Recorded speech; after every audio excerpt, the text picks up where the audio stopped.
میری بات پر وہ راضی ہو گئی۔ پھر ہم اس بچے کے ساتھ اس کے گھر کی طرف بڑھ گئے۔ اس کا گھر دیکھ کر میں حیران رہ گیا کیونکہ اس کا گھر میرے گھر سے بھی چھوٹا تھا۔ وہ ہم دونوں کو ساتھ لے کر اندر آ گیا۔ ہم دونوں اندر داخل ہو گئے تو پورا گھر کسی بھوت بنگلے جیسا لگ رہا تھا، ہر طرف مٹی، گندگی، بدبو۔ اس بچے نے بتایا کہ میری ماں کافی دنوں سے بیمار ہے اور گھر کو صاف کرنے والا کوئی نہیں، نہ ہی کوئی مدد کرنے آتا ہے۔ کچن میں برتنوں کا ڈھیر لگا ہوا تھا۔ میری بیوی نے مجھے کہا، آپ کو یقین آ گیا ہے؟ اب آپ جائیں، میں شام تک آتی ہوں۔ میرا دل تو نہیں مانا، لیکن پھر بھی بیوی کی وجہ سے میں اسے چھوڑ کر گھر آ گیا۔ میری بیوی نے وہاں پر پورا گھر صاف کیا، ہر چیز کو کھانا بنا کر دیا، روٹی بنا کر دی اور ان کو پانی بھر کر دیا۔ اس طرح کا سارا کام کر کے تقریباً 12 بجے کے قریب میری بیوی گھر میں داخل ہوئی۔ اس نے مجھے بتایا کہ وہ ہر روز کام کرنے جایا کرے گی۔ میں نے اس کو بولا کہ تم یہ نہیں کرو گی، مگر اس نے مجھے کہا کہ وہ اس کام کے مجھے پیسے دے گی، جیسے آج انہوں نے مجھے 3000 روپے دیے ہیں۔ میں نے اپنے شوہر کو 1000 روپے دیے ہیں۔ میں نے اپنے شوہر کو پلو میں بندھے 3000 روپے دکھائے۔ روز کے 1000 کے حساب سے مہینے کے اچھے خاصے پیسے بن جاتے۔ میری تنخواہ سے کم سہی مگر گزارے کے لائق تھے۔ میں اس کی بات سن کر چپ ہو گیا۔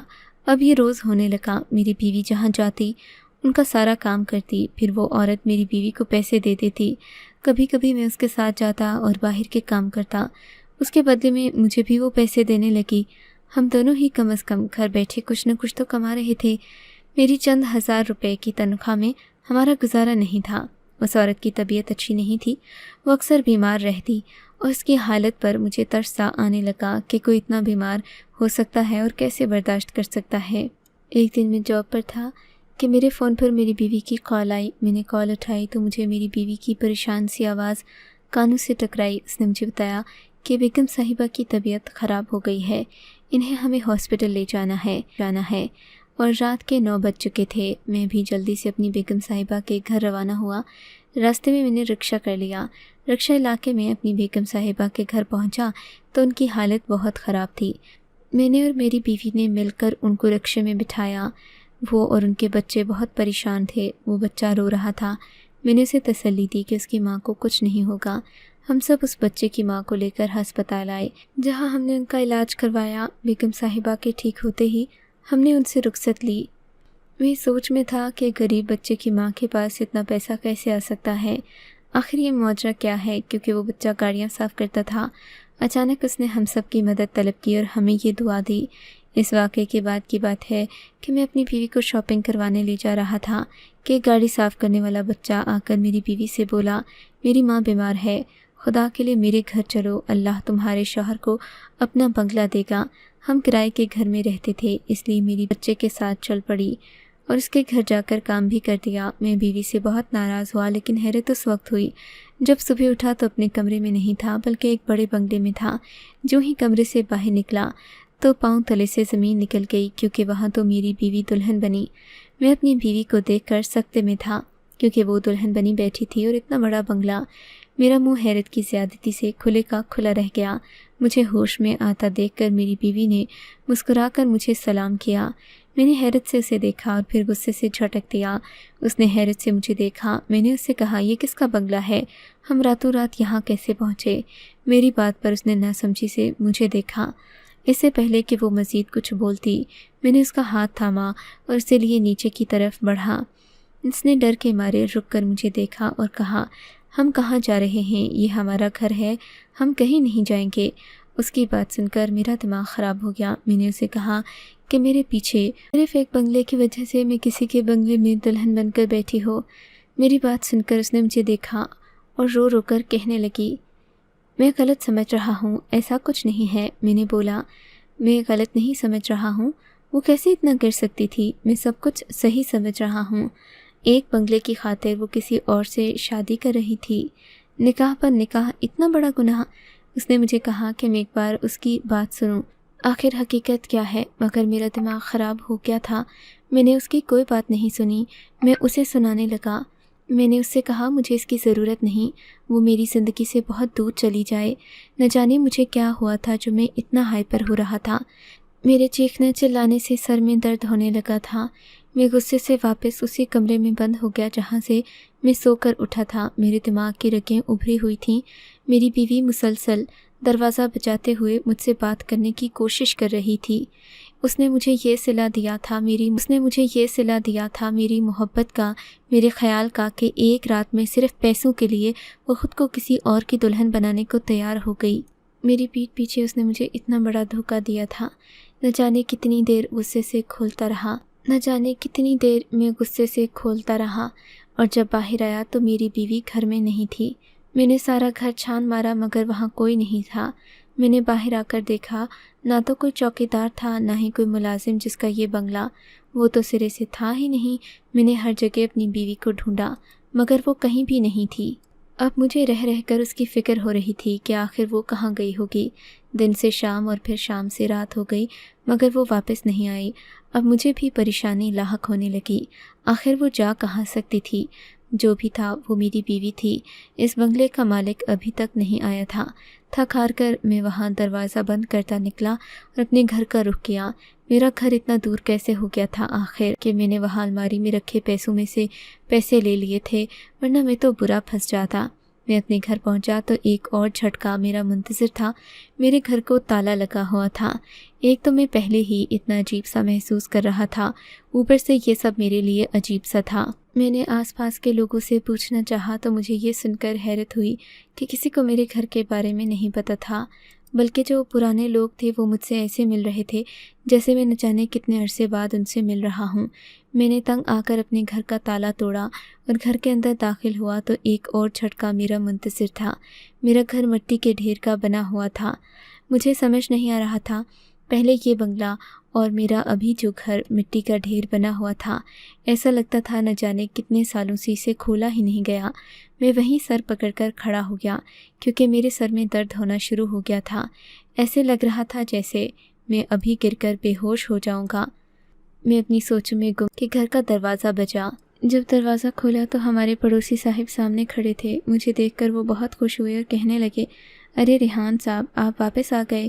میں بولا، کیا مطلب اس بات کا؟ میں کیوں واپس آؤں گا؟ یہ میرا گھر ہے، میں تو شروع سے یہیں رہتا ہوں۔ تب انہوں نے مجھے بتایا کہ میں تو 2 سال پہلے یہ گھر اور جگہ چھوڑ کر جا چکا ہوں اور اب آیا ہوں۔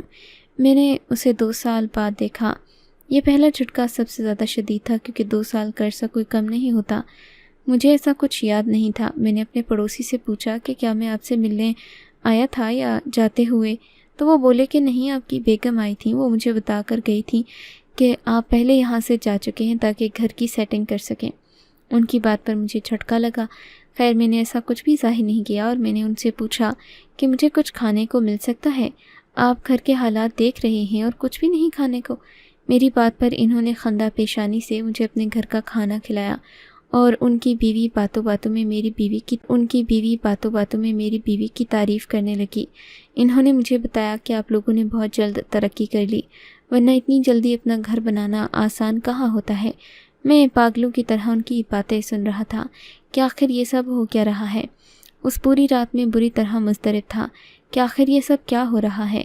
میں نے سوچ لیا تھا کہ میں صبح ہوتے ہی اس بچے کے گھر جاؤں گا، شاید مجھے کوئی سراغ ملے، اور میری بیوی کا بھی۔ مجھے کچھ نہیں پتہ تھا کہ وہ آخر ہے کہاں۔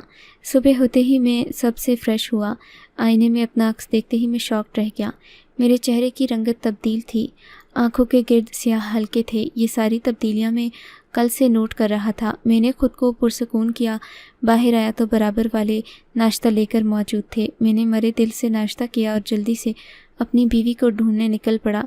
سب سے پہلے میں نے اس گھر کے بچے کے گھر کا رخ کیا۔ وہاں کے حالات دیکھ کر بھی مجھے جھٹکا لگا کہ ایک دن میں کیسے وہ سب ٹھیک ہو سکتا۔ میں نے دروازہ کھٹکھٹایا تو وہ بچہ باہر آیا۔ پہل تو میں اسے دیکھ کر صدمے میں چلا گیا۔ میں نے اس سے پوچھا کہ اس کی ماں کہاں ہے تو وہ مجھے لیے اندر داخل ہوا۔ اپنی ماں کو میرے آنے کا بتایا۔ وہ مجھے دیکھ کر بہت خوش ہوئی اور جو بات اس نے مجھے بولی اس نے میرے قدموں سے زمین کھینچ لی تھی۔ اس نے مجھ سے کہا کہ میں اب کیسا ہوں اور اب کوما سے باہر کب آیا۔ کوما؟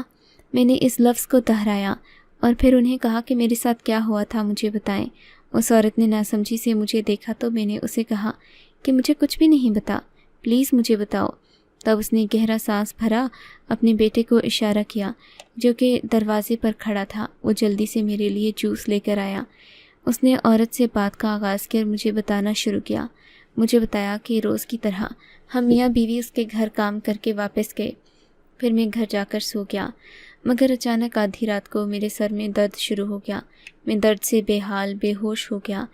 یہ بات تب اس نے مجھے بتایا کہ میری بیوی نے اس سے مدد مانگی اور وہ دونوں مجھے ہسپتال لے کر گئے۔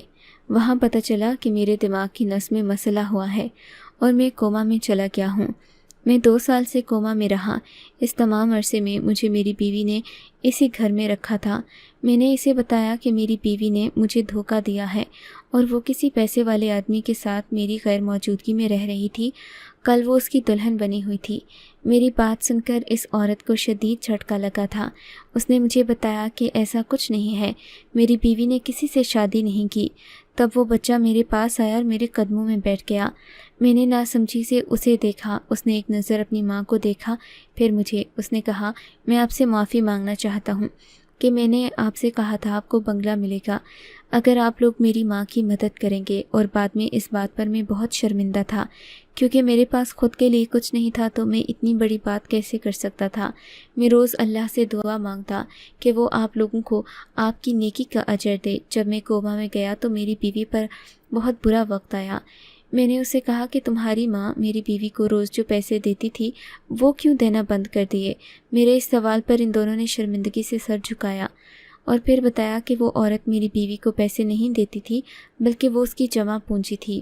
اگر وہ یہاں فری میں اس عورت کے پاس آتی تو میں راضی نہیں ہوتا، اس لیے اس نے جھوٹ کا سہارا لیا۔ اس نے چند ہزاروں کو روز دکھا کر تاکہ میں اسے کچھ نہ بول سکوں۔ وہ میری تنخواہ میں سے اپنے لیے جو پیسے لیتی تھی وہی پیسے مجھے واپس کر دیتی تھی کیونکہ وہ ان ماں بیٹوں کی دل سے مدد کرنا چاہتی تھی۔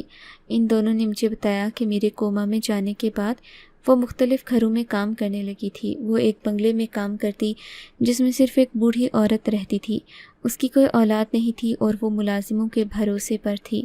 میری بیوی نے اس کا خیال رکھا، اپنی ماں کا درجہ دیا، جس کی بنا پر جب وہ مری تو اپنا بنگلہ میری بیوی کے نام کر کے مری۔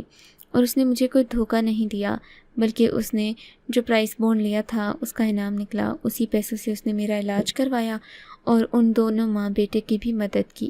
ان کی باتیں سن کر میں سکتے میں تھا۔ میری بیوی نے میرے بعد اتنا کچھ برداشت کیا۔ دلہن والی بات سے وہ دونوں انجان تھے۔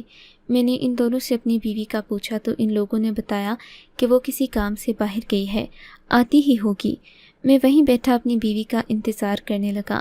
تبھی کچھ دیر میں وہ گھر میں داخل ہو گئے۔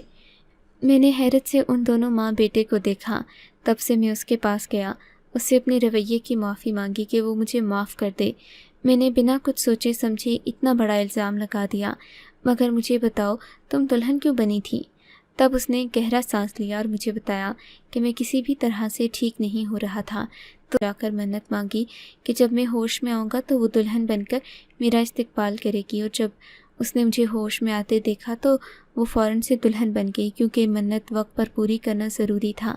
اس کی باتیں سن کر میں بہت شرمندہ ہوا اور سب سے معافی مانگی کہ شک کی بنیاد پر میں نے اتنا کچھ کہا۔ میں نے اللہ سے توبہ کی اور یہ عہد کیا کہ کبھی اپنی بیوی پر شک نہیں کروں گا۔ اب میں لوگوں کو یہ بات سمجھاتا ہوں کہ کبھی بنا سچ جانے اپنی زبان سے ایسے الفاظ نہ نکالیں جس سے کسی کی دل آزاری ہو۔ آپ کو اگر یہ کہانی اچھی لگی ہے تو اس ویڈیو کو لائک کیجیے اور اس طرح کی مزید کہانیاں سننے کے لیے ہمارے چینل کو ضرور سبسکرائب کیجیے۔ کہانی سننے کا شکریہ۔ آپ سے ملاقات ہوگی اگلی ویڈیو میں، تب تک کے لیے اللہ حافظ۔